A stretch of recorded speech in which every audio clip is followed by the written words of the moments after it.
Anggota DPRD Lampung Tengah Daerah Pemilihan 5, Jaring Aspirasi Masyarakat.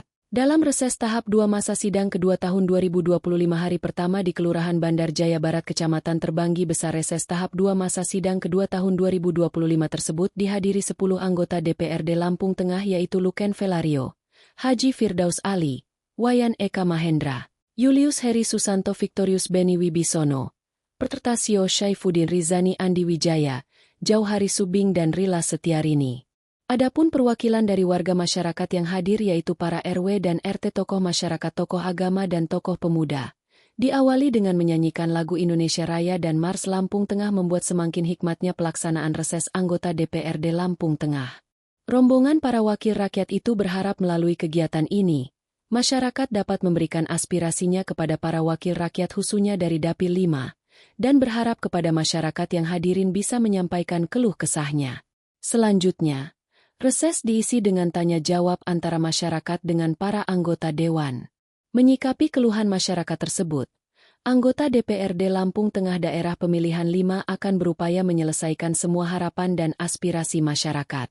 Dalam sambutannya, Ketua Komisi 1 Luken Velario mengucapkan terima kasih atas kehadiran perwakilan warga masyarakat yang berkenan hadir dalam reses ini.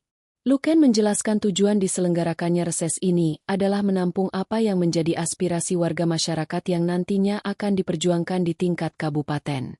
Dalam penyambutannya, Camat Terbanggi Besar Priyadi yang disampaikan Kasih Pemerintahan Bambang mengucapkan terima kasih atas diselenggarakannya reses ini. Ia berharap semoga reses ini akan bermanfaat bagi warga masyarakat untuk menyampaikan aspirasinya kepada perwakilannya di DPRD Lampung Tengah, terkait masalah pembangunan sosial, budaya, kesehatan, pendidikan, pertanian, dan lain-lain. Dengan dipandu Bambang yang mewakil Camat Terbanggi Besar Priyadi, berbagai usulan disampaikan oleh RW, RT, dan tokoh masyarakat. Selengkapnya inilah laporan jurnalis kami dari Kelurahan Bandar Jaya Barat Kecamatan Terbanggi Besar Lampung Tengah. Pelaksanaan reses tahap 2 masa sidang kedua tahun 2025 hari pertama.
Hadirin persilakan berkenan.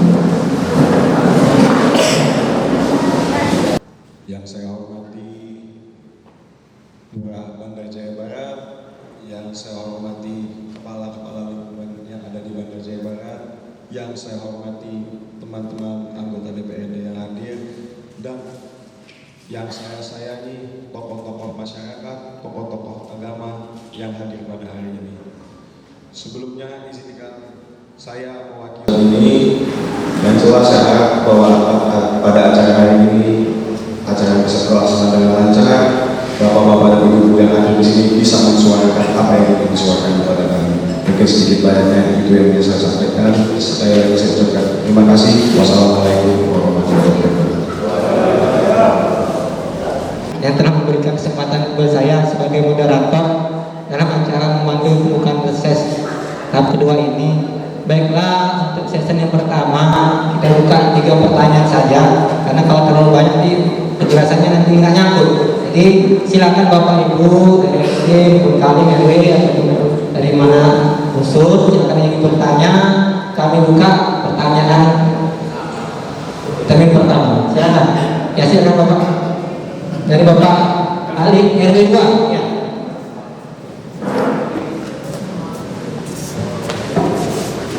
Bismillahirrahmanirrahim. Assalamualaikum warahmatullahi wabarakatuh. Nahmadu wa nusallimu ala rasulillah Muhammad. Yang saya hormati Bapak Lurah Bandar Jaya Barat, yang saya hormati Bapak-bapak Dewan dari Dapil 5, yang saya hormati Ketua-Ketua RW, Bapak-bapak RT dan sahabat-sahabat saya semua yang saya tidak bisa sebutkan satu. Perkenalkan Pak, nama saya Imanullah Ali, Ketua RW yang alamatnya di sini di Kelurahan Bandar Jaya Barat ini. Jadi yang ingin saya ungkapkan yaitu di sini di Jalan Sawo lingkungan 2 itu kami harapkan di situ agar taluk itu ada sekitar 300 meter Sawo. Kenapa di situ? Karena di situ adalah titik akhir daripada pembuangan air. Jadi menghubungkan daripada RT 1, 2, 3, 4, 5, 6, 7, 8, 9 dan 10 itu airnya turunnya di situ. Jadi di situ apabila banjir besar maka di situ warga akan kebanjiran. Dan sebagian daripada RW 3 pembuangannya juga turunnya di situ juga di Jalan Sawo tersebut.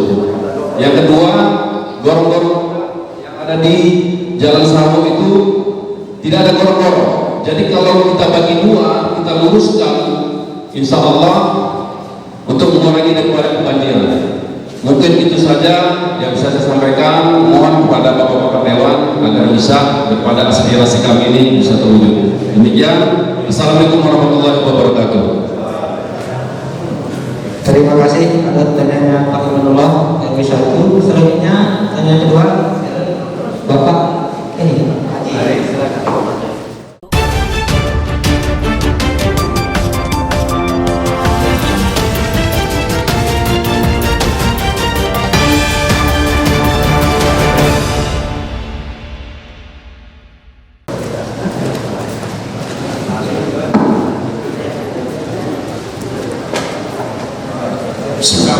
Assalamualaikum warahmatullahi wabarakatuh.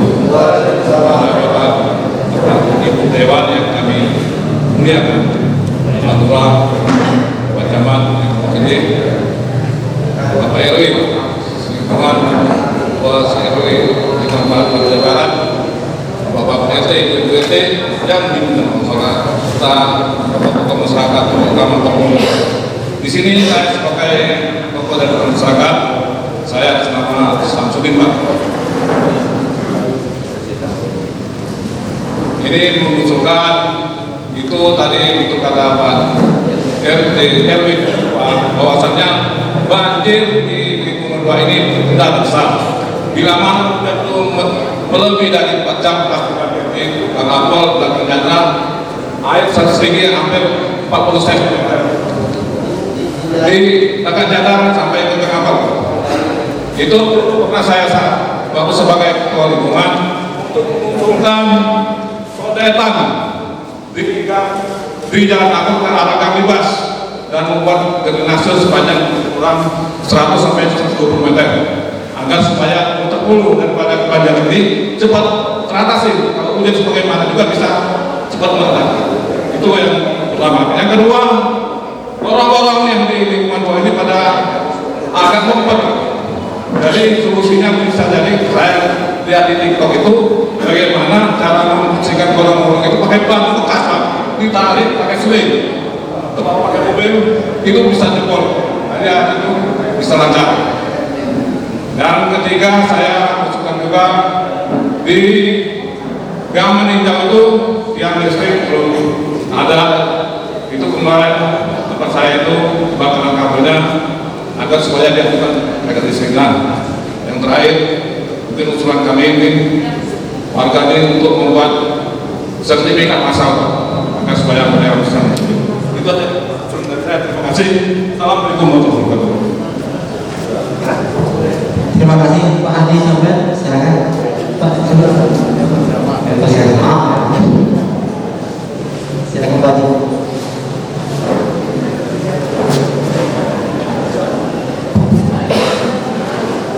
Terima kasih. Assalamualaikum warahmatullahi wabarakatuh.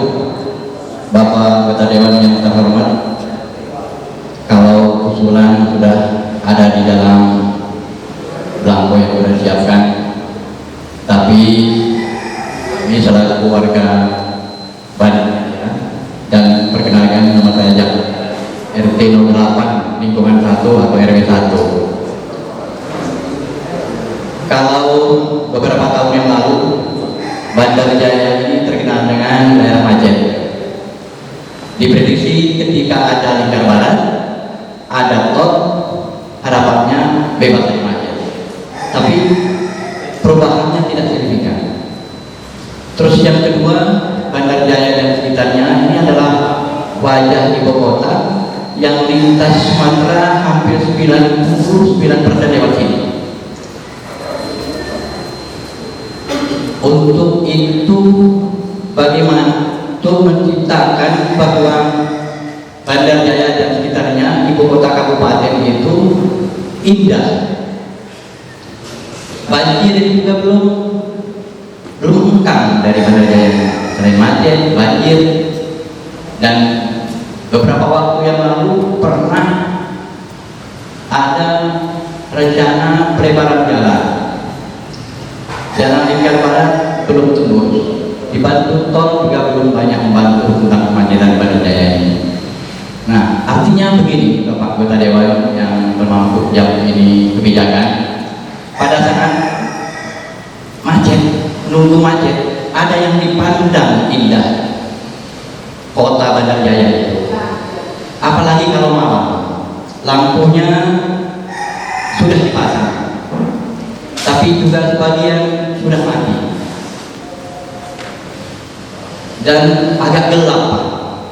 Kalau dikatakan gelap tak boleh juga, sudah terkenal dengan Indonesia gelap, lampu Bandar Jaya sudah gelap, tidak terang tapi belum ada.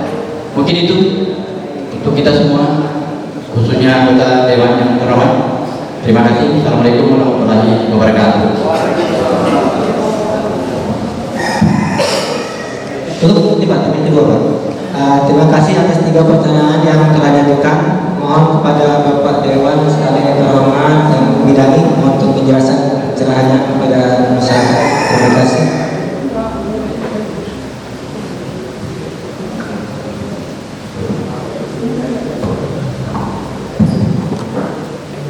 Terima kasih Bapak-bapak kalian berdua. Pak yang tadi telah menyampaikan secara singkat.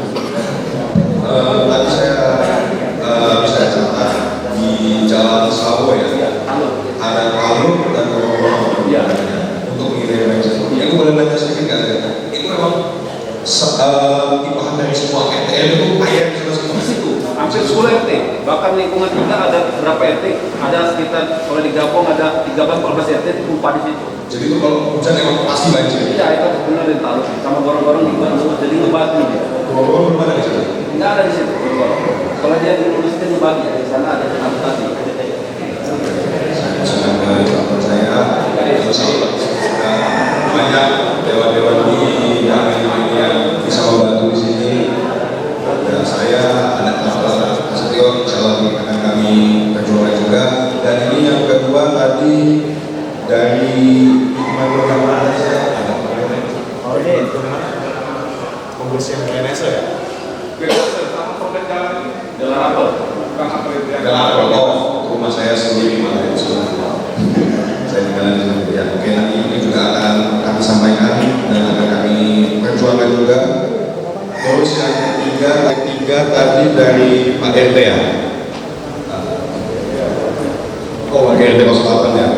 Ada penanggulangan banjir, pelebaran jalan dan bahasanya ini pemindahan area Bandar Jaya Barat ya. Supaya kalau yang macet-macet lewat mau kita mampir dulu juga mungkin apa ya. Insya Allah ini kami bahas ke depannya. Dan tadi ada pelebaran jalan ya.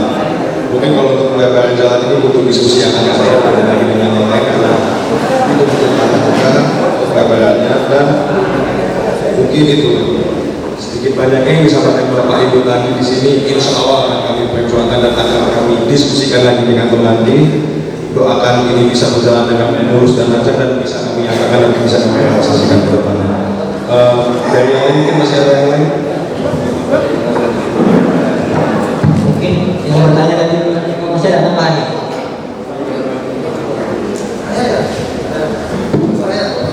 Baik, assalamualaikum warahmatullahi wabarakatuh. Salam Om Swastiastu. Tadi pun Wayan Eka Mahendra, fraksi PDI Perjuangan, anggota Komisi 4 DPRD Lampung Tengah. Ibu, Bapak yang hadir pada hari ini pada kesempatan ini di agenda asnes anggota DPRD tahun yang pertama tahap yang kedua. Ada beberapa pertanyaan tadi yang saya sempat catat dari Bapak Ali, Bapak Safudin maupun Bapak Zahri, Bapak Zahri tadi ya. Hampir sama keluhannya terkait tentang tanggul, gorong-gorong, drainase, banjir maupun penataan kota Bandar Jaya. Itu titik poin yang saya catat dari apa yang tadi disampaikan oleh Bapak Ibu yang penanya. Pada prinsipnya saya sangat yakin bahwa Bandar Jaya ini adalah wajah dari Kabupaten Lampung Tengah. Itu yang pertama. Bentuknya pun kelurahan, berbeda dengan kecamatan dan kampung yang lainnya yang ada di Kabupaten Lampung Tengah. Yang pasti pemerintah daerah selalu mengupayakan bagaimana tampak dari kabupaten ini yang terlebih dahulu yang menjadi prioritas untuk dibangun. Banjir memang menjadi permasalahan tidak hanya di Bandar Jaya Barat. Beberapa wilayah yang sempat saya lihat secara langsung memang di tahun ini banyak sekali. Benar yang disampaikan oleh Bapak Safudin bahwa perlu banyak yang namanya normalisasi taluk irigasi. Nanti beliau yang membidangi Komisi 3 ada Bapak Udin, Bapak Saifuddin yang nanti bisa mengkoordinir untuk bagaimana setelah kita reses pada hari ini nanti bisa diupayakan bahwa ada alat yang bisa membantu khususnya di Bandar Jaya Barat untuk menormalisasi kembali. Minimal kita bisa mengantisipasi dengan cara mengurangi permasalahannya. Banjir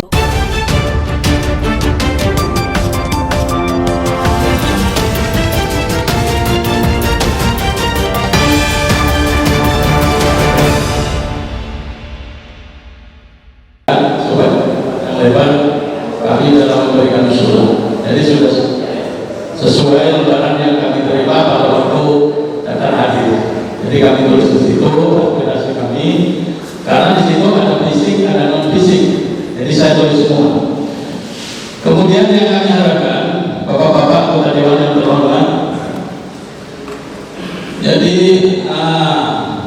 dari aspirasi masyarakat ini kan memang anggota dewan dari dulu seperti ini kan gitu. Ada dari aspirasi masyarakat. Beberapa usulan dari masyarakat itu yang kami harapkan betul-betul ada realisasi, toh walaupun tidak dalam 1 tahun.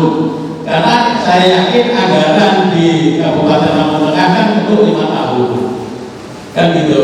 Jadi usulan yang masuk itu saya harapkan bisa atau terkantor semuanya, walaupun tidak dalam jangka 1 tahun 2 tahun, tapi bisa selesai dalam 5 tahun.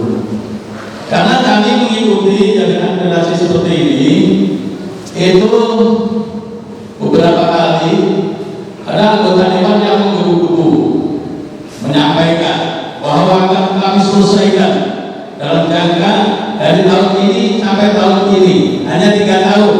Pada saat itu rampung semua, udah jalan udah bagus semua, semuanya selesai. Tapi kenyataannya sampai yang dijanjikan bahkan sampai selesai sampai pemilu lagi ternyata tidak terrealisasi. Ini yang saya harapkan.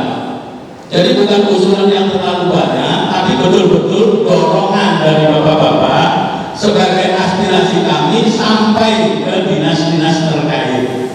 Karena saya yakin bapak-bapak hanya sekedar memantau dan mendukung aspirasinya dari masyarakat untuk pemerintah yang ada. Saya rasa itu Pak. Jadi terima kasih karena kami mengikuti aspirasi seperti ini sudah lama Pak. Berkali-kali mengikuti aspirasi ternyata ya seperti itu. Jadi usulan kami mandek, usulan kami tidak terrealisasi sampai waktu yang ditentukan, bahkan sampai pemilu berikutnya. Nah, saya rasa itu Pak. Jadi kemudian mohon maaf Pak, bukan saya berarti merendahkan bapak-bapak, tidak ada sama sekali. Kami hanya berharap usulan kami betul-betul diperhatikan sampai ke betul-betul terrealisasi semua dari apa yang diajukan oleh bapak-bapak semua. Saya rasa itu Pak. Jadi sekali lagi kami atas nama RT 10 secara pribadi, tapi juga atas nama PAMO di Banda Jaya Barat, saya kebetulan berkecimpung di PAMO ini sudah 21 tahun. Jadi 21 tahun. Kemarin saya mengajukan untuk berhenti dari PAMO, ternyata masyarakat masih menginginkan. Jadi terima kasih atas waktu yang diberikan. Assalamualaikum warahmatullahi wabarakatuh.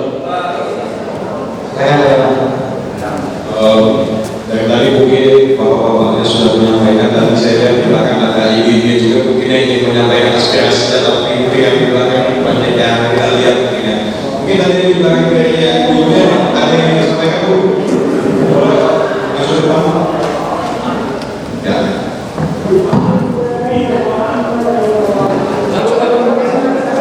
Terima kasih. Assalamualaikum warahmatullahi wabarakatuh. Yang kami hormati seluruh anggota Dewan DP 5, Insyaallah oleh Allah SWT, serta tokoh masyarakat semua yang hadir. Di sini kami menyampaikan, kami wakil dari RT 04 menyampaikan sedikit aspirasi izin Bapak RT bahwa jalan di depan Masjid Al-Azhar itu jalan yang sangat produktif dilalui oleh orang-orang yang akan ke masjid sehari 5 kali, pulang pergi dilalui oleh pedagang pulang pergi dari pasar ke pasar.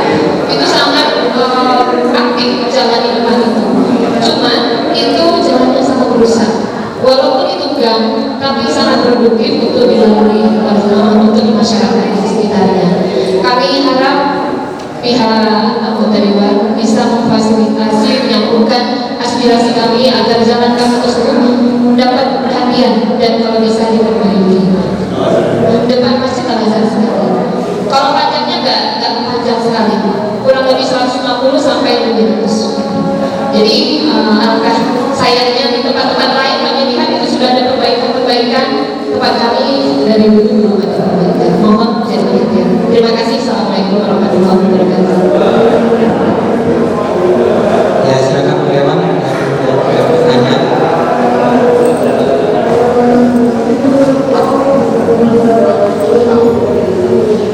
Jawab yang Bapak tadi. Bapak masih kencing orangnya, masih keluar. Yang mengajukan pertanyaan tadi menyampaikan aspirasinya. Baik, Bapak siapa namanya? Pak Samsudin. Pak Samsudin mungkin Bapak mendengar ya. Ya, Pak Solihin. Pak Solihin, monggo sini Pak. Baik Bapak Ibu, mesti kami kasih sedikit pencerahan. Apa yang disampaikan oleh Bapak ini terkait oknum, bukan lembaga Pak ya, yang menjanjikan A, B, dan C yang dimaksud oleh Bapak Solihin. Ini bukan lembaga DPRD. Lembaga DPRD ini pure sepenuhnya untuk memperjuangkan aspirasi masyarakat Pak Solihin. Ya, kalau tadi yang Bapak maksud itu adalah oknum. Kalau kami semua insya Allah Pak punya niat yang sama, punya semangat yang sama untuk membantu menyalurkan apa-apa yang menjadi aspirasi masyarakat.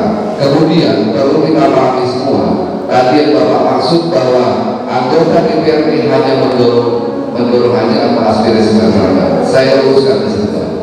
Dalam undang-undang sudah disebutkan pemerintah daerah itu hanya ada dua, bupati dan DPRD, eksekutif dan legislatif. Artinya Pak, kedudukan bupati dengan DPR itu sama Pak, di mata hukum.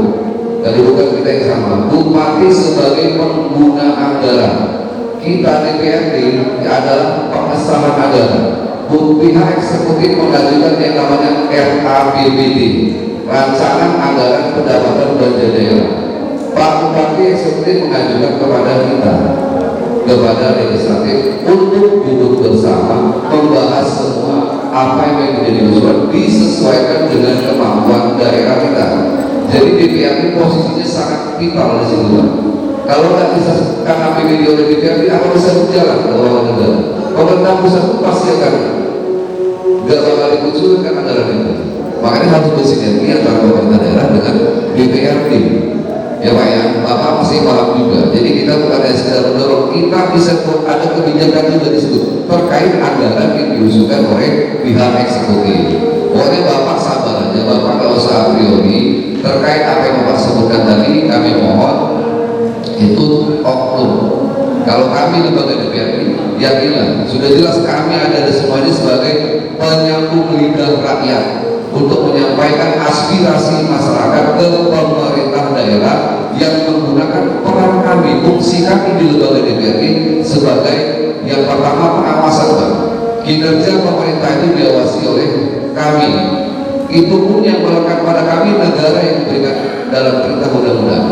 Fungsi DPRD itu ada 3. Yang pertama fungsi legislasi, fungsi perda, legislasi itu terkait aturan. Penggunaan anggaran RAPBD itu harus ada dalam perda. Perda itu diputuskan oleh rapat paripurna. Yang kemudian budgeting, penganggaran. Kita duduk bersama di sini membahas aspirasi, semuanya tentunya berkaitan dengan sarana prasarana infrastruktur dan lain-lain. Untuk melakukan pembangunan kita butuh yang namanya anggaran. Dan nanti apa yang di masyarakat, hal masalah kita majukan ke sana, duduk bareng dengan pemerintah membahas anggaran. Ya Pak ya, ini mesti kita pahami bersama. Bapak nggak khawatir, insya Allah kami semua 10 selaku wakil masyarakat ini akan memperjuangkan aspirasi masyarakat. Mungkin itu Pak, Bapak yakinlah, percayakan kepada kami, dan kami mohon doa dari seluruh masyarakat, doakan kami, mudah-mudahan kami 10 anggota DPRD dan DPR ini selalu diberikan oleh kesehatan, kami selalu akan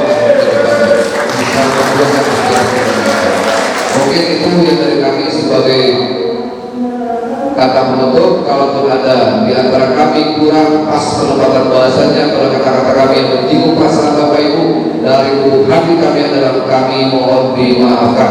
Kami akhiri, wassalamualaikum warahmatullahi wabarakatuh.